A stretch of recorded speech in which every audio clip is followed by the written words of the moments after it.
Hey there, everyone. I'm Andrew Fazekas, the Night Sky Guy, your host for this week's edition of The Night Sky This Week. Hope you had a great weekend. It's February 5th, 2024, start of a brand new week of sky watching. Wow, finally here in Montreal. Can't believe it. Look at this, guys. Finally, some clear skies. This is now the third day here in Montreal that we've had a clear skies.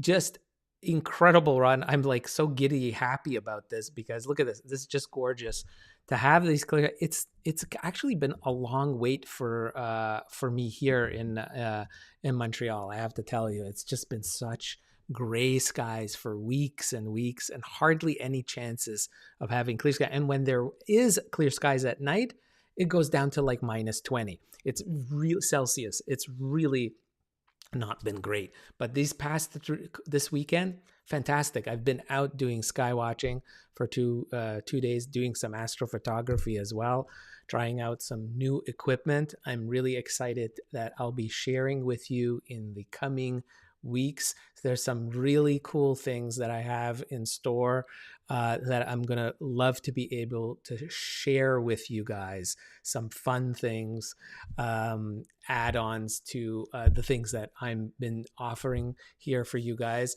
And listen, if you find value in this video, learning about stargazing, finding out what's in the night sky, please do those good things online by like sharing this video, also giving it a thumbs up and subscribing to my channel.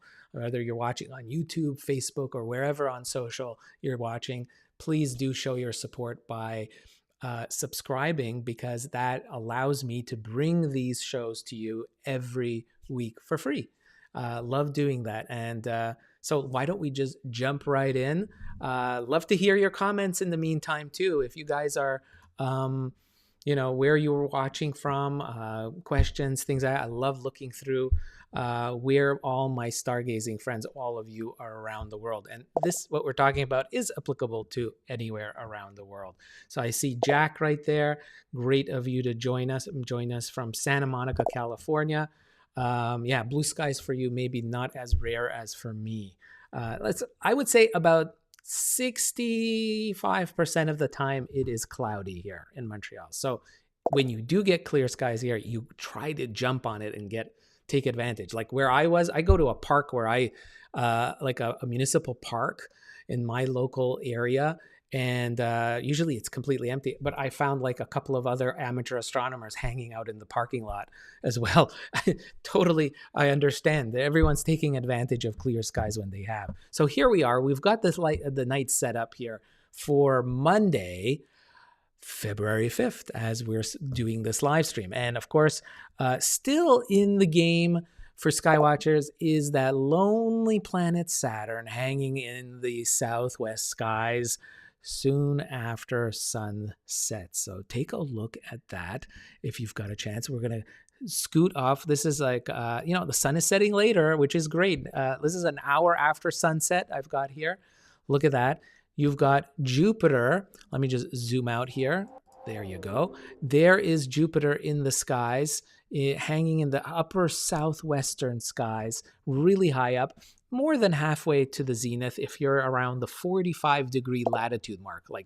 I'm in Montreal, but so the sky, like what I'm showing you here, is very much like what folks in New York or Seattle, Vancouver, London, England, Tokyo, Japan are going to see approximately this. If you're closer to the equator in the southern hemisphere, it'll be skewed slightly differently, obviously, but the clustering of these objects are all going to be relevant. So you can see hanging around Jupiter is the more distant planet, Uranus, the ice giant, the green-colored ice giant. You're going to need binoculars for this, folks, but it is an easy target. Uranus near Jupiter. So this is the view that you'll get. And if you're, looking through binoculars, what you're going to do is you're going to look at Jupiter and then sweep to the side of Jupiter until you hit Uranus. And that will look like a green dot through binoculars. And then you can, if you want, zoom in with a telescope. You're not going to get too much more, interesting view of Uranus through a telescope. I'll tell you that. It'll look like a bigger little disc, but it's still kind of bland. There's no real surface features, but it's just amazing to be able to spot it. You have to remember that Uranus, I mean, look at the distance, 2.9 billion kilometers, or 2,900 million kilometers. It takes light 162 minutes to travel to Earth from Uranus. Imagine you're looking back in time 162 minutes, while Jupiter, the real bright one that'll knock your eyes out, is much closer. It's 755 million kilometers, and it takes light only 41 minutes compared to 165 minutes with Uranus. Only 41 minutes to reach your eye. That's how far. Still very respectable. 41 minutes the light has to travel through interplanetary space to reach your eye. So that's what's greeting you in the southwest just after sunset. Now, as the night progresses, what's really cool this week, guys, is that, remember that, I'm always talking about, right, the moon, right? So when the moon is in the sky in the evening, that can really cause havoc, wreak havoc with your ability to see deep sky targets, make out constellations and things like that, especially when the moon is close to the targets that you're trying to look. Anywhere around the moon just bleaches out the sky. That's the effect that the moon has. So when the moon is out of the evening sky, it leaves behind perfect conditions, ideal conditions to learn about constellations, mark out those stars that make the bright ones, right? Like Orion or Taurus or Canis Major or Riga, Gemini, these ones. So these are like iconic constellations this time of the year. And without the moon in the way, it's perfect. So this week we're heading into new moon, meaning that the moon will be out of the sky really visibility wise. So new moon officially happens this Friday, the 9th of February, but already here we're recording 5th of February and the moon is nowhere in the evening sky. It's actually in the early morning sky just before sunrise. I'll get to that in a minute. So here we go. Let's go back. With that said, we have this beautiful sky set up. So if you want to, what you're going to be able to do is see some really neat stuff. If we continue darkening the sky, we're already like at 7:30. This is like about 2.5 hours after sunset. You really get to see in all their glory this clustering of beautifully bright stars rising in the southeast. This is what you should concentrate on in this week in terms of sky watching, is learning these constellations like Orion, Canis Major, Taurus. These are the staples of sky watching this time of the year, and a lot of objects are embedded inside these amazing constellations. So just to give you an idea, what we're talking about. Like, for instance, in the belt of Orion below it, in the middle star, is actually a beautiful nebula. It's called the Orion Nebula. You can see it right there. It's a star factory, 1,400 light years away, and it's visible to even the naked eye as a fuzzy star. But, without the moon in the way, this is ideal. Even if you're in the city, this is something, bring out those binoculars. You'll see the bright stars of Rigel and Betelgeuse, this beautiful orange and whitish star that marks the the head and I should say the shoulders and foot of Orion the Hunter. It's a great constellation to start learning your way. I've talked about this numerous times, and I can't stress it enough. This is your starting point for learning the night sky this time of the year, is the constellation Orion. You want to start with this because it's just such an easy target. And there's a lot to see in this region. Like if you go here to Castor and Pollux, the Gemini twins, there's a beautiful deep sky target in the foot of Gemini. It's called M35. M35 is this open star cluster, absolutely beautiful. It sits 3,000 light years away. This is what it looks like. Look at that. It's just gorgeous. This is something you can see with binoculars. Of course, if you have a telescope, you'll see more, but it's just incredible that this is a type of object that is visible just with an average pair of binoculars. It's an easy target.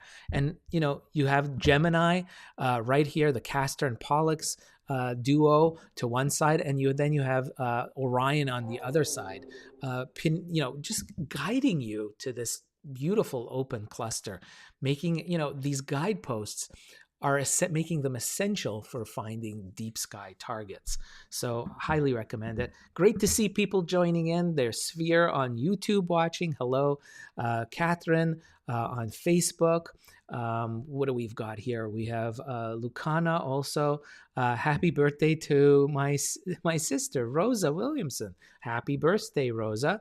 Definitely. And we've got Julia from Northwest Montana watching as well. We've got Lucana from Chicago. That's great.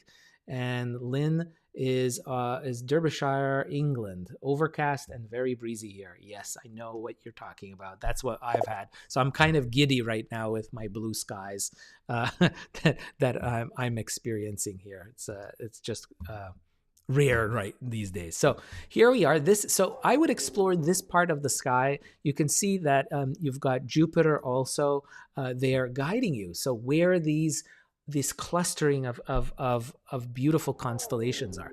Now, if we just turn our attention to the morning skies, I'll just zip through the hours here on this wide angle view, looking towards the east-southeast.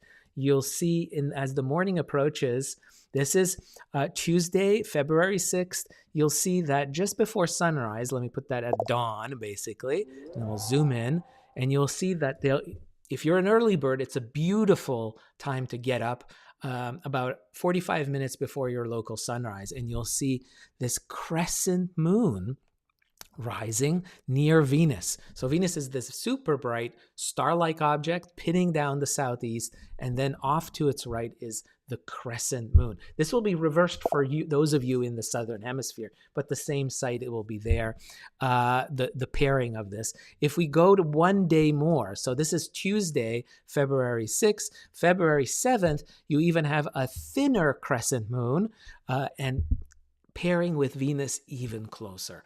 Just gorgeous. And what will be neat is if you look at the moon throughout Tuesday, like watch this. If I go after sunrise, this is a great kind of observational challenge to you guys, is can you keep looking at the crescent moon? Today on Monday, I was walking the dog at 7 o'clock in the morning, and the crescent moon was there in the southern sky. I don't know if you guys saw that. It was just beautiful. And you can follow it throughout the day. Look at it. As the day progresses, you can see this clustering of worlds there and the sun. So Venus is going to be right near the moon throughout. You can see that crescent moon. See if you can see that during the day. It's a great kind of pairing. So there you have it again this week.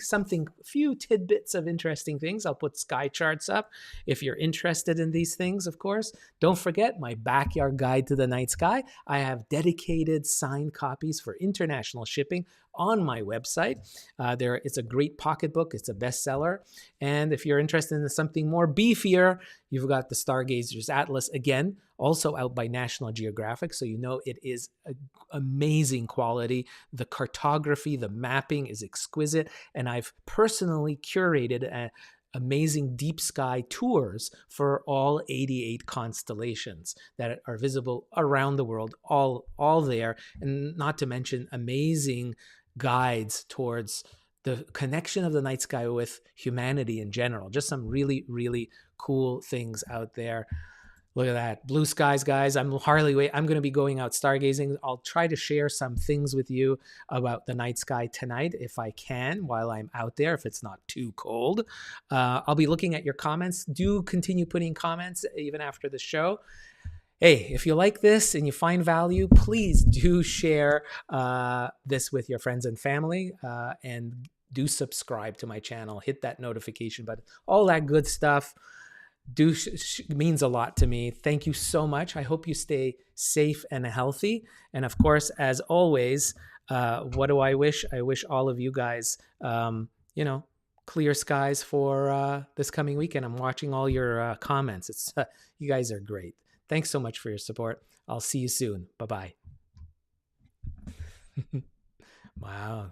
If I can get off here. Now I'm stuck. I'll see you guys soon next week in the next video. Bye-bye.